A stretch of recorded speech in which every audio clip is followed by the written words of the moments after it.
Welcome back to the We See Monsters channel. I'm your host, Jenna, and this week I have an eerie story about two buddies who decided to go hiking and camp out, except something weird happened to one of them, and we aren't exactly sure what happened. It kind of sounds like another mimic story. For those of you who aren't familiar with mimics, they are kind of like cryptid creatures that have this ability to shapeshift into a person in order to trick their friends and family. Mimics can make themselves look, sound, and act like somebody you may know, but there's always something about them that just seems a little bit off. With that being said, let's jump into this week's story. Daniel and I have been friends since middle school. It's a relationship that was initially formed by proximity. Our surnames start with the same letter, so we were always seated next to each other, and sustained by the relentless grindstone of time. Honestly, the guy can be a real pain in the ass. In fact, I would say that it's his default setting, and so I wasn't terribly surprised when 5 minutes into the hike, he went plunging off into the underbrush, completely disregarding the spray-painted blazes that marked the way. I spent a moment relishing the peace and quiet that inevitably descended whenever Daniel was out of earshot. And then, somewhat reluctantly, I shouldered my backpack and went to follow him.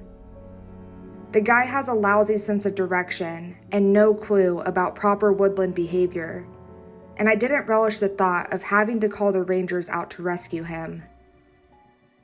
I stepped off the path, and my boots sunk into the loamy earth, which immediately released a thick cloud of midges.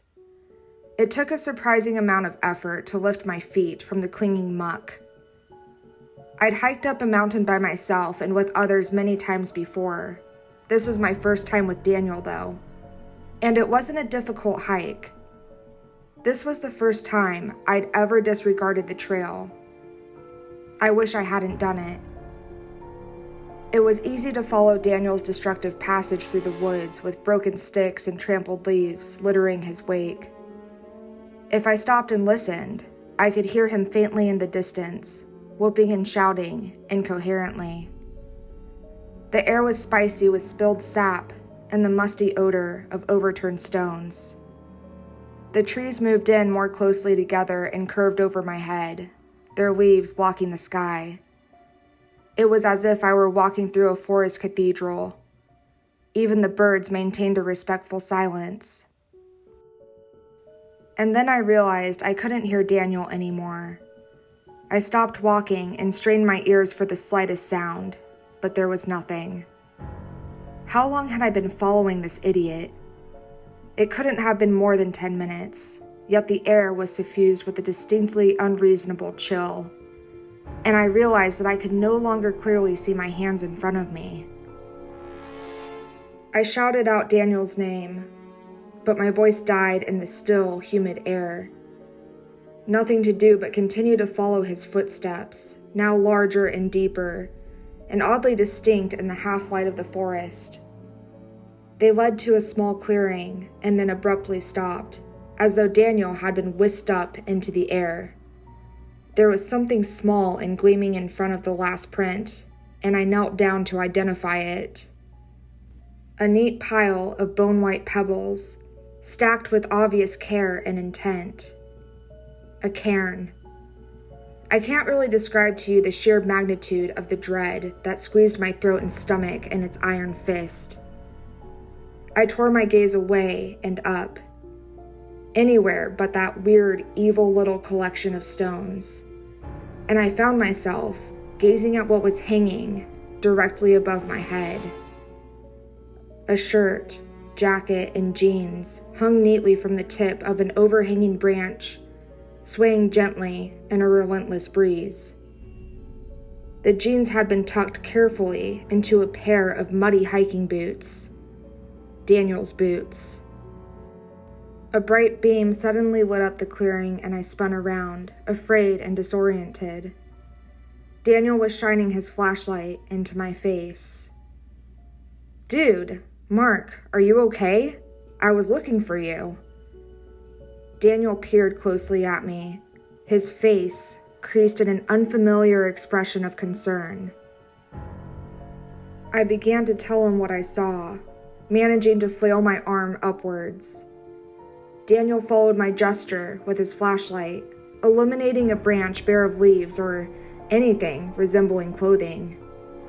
"You saw what?" he asked, skepticism and the usual assholishness creeping back into his voice.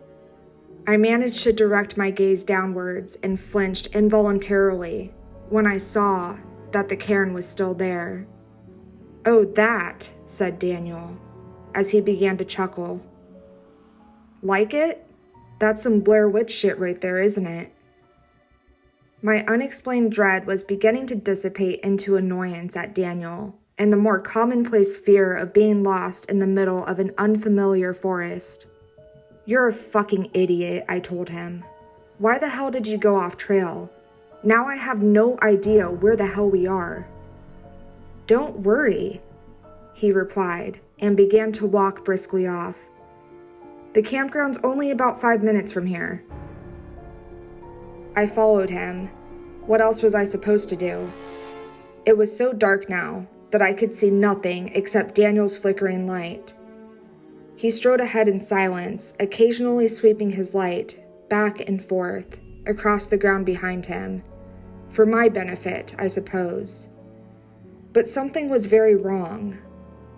I couldn't quite articulate it. At some point, we must have retained the trail because soon we were walking up the familiar steps that led to the campground and viewing platform. Not that we were going to get any spectacular views at this time of night. Daniel's voice came out of the darkness. "Come on, help me build up the fire." I wondered why he had turned off the flashlight, and then I realized what had bothered me before. As he had illuminated the path in front of me and behind him on our way to the campground, he left no footprints behind him. The marshy ground had remained undisturbed. I tried to speak very calmly. "In a bit, man. I'm just gonna go set up my tent." "All right," he replied.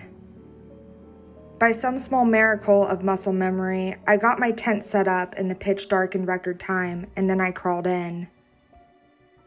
But some instinct warned me against switching on my own flashlight. It didn't matter anyway. I still saw the cairn glimmering like bone in the middle of my flimsy abode. So I'm typing this on a phone whose battery is rapidly diminishing. Yes, I tried to contact the police, but my call failed, and I wouldn't know what to tell them anyway. Somehow I was able to access the internet, but I don't have much hope that this will ever be seen. It's still standing out there, waiting, toying with me. Sometimes I hear its rapid footsteps, circling me at a gallop, and other times it runs long fingers down the outside of my tent. Any advice would be appreciated. For more spooky content, you can click the link below to check out my TikTok and listen to the We See Monsters podcast.